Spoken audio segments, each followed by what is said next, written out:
বন্ধুরা নমস্কার, কেমন আছেন? আমি ঝিলিক, যেমনটা আপনারা জানেন। আজ হচ্ছে শনিবার, ঘড়িতে এখন 2:55 বাজে। আমি একাই বসে আছি বাড়িতে, আমার সোনা এখনো পড়ে আসেনি। ভাবলাম আমি একটু রেডি হয়ে নিই, ব্লগ শ্যুট করবো, ভিডিও বানাবো, তো তারপর আপনাদের সঙ্গে একটু কথা বলবো। সো যাই হোক, সেই কথা বলার জন্যই এলাম।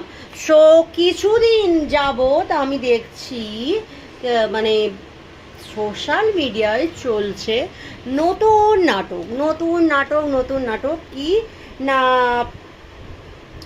এখন ভেজ খেতে হবে স্কুলে গেলে, মিড ডে মিলকের ভেজ। মানে আমি আজকে বুঝতে পারি না এরা কারা ভাই, কারা? আমরা বাঙালি, আমাদের বাঙালি আনা ওই মাছে ভাত দিয়েই শুরু। এবার কিছুদিন পর বলবে তোমরা বাঙালি না, তোমাদের বাঙালি আনাটাকে দূর করো, বিহারি ধর্মটা গ্রহণ করো বা বিহারে হয়ে যাও। আমার তো মনে হয় তোমরা সব বিহারি।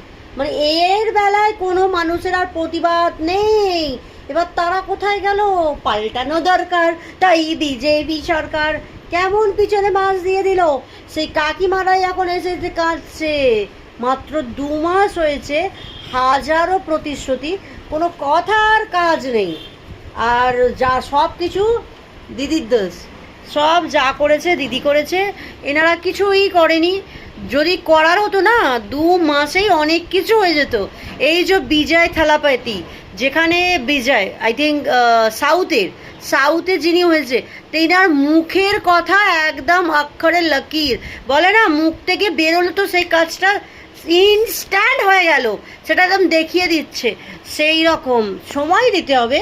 ওরা 15 বছর করে গেছে, তো তারা পারেনি বলেই 15 বছর আপনাকে সেই সুযোগটা দেওয়া হয়েছে। সেটা তো আপনি 2 মাসে 2 দিনেও দেখাতে পারতেন। আর হ্যাঁ, লাস্ট আর একটা কথা, কার ঢুকলো এটা অবশ্যই কমেন্টে জানিয়েছো।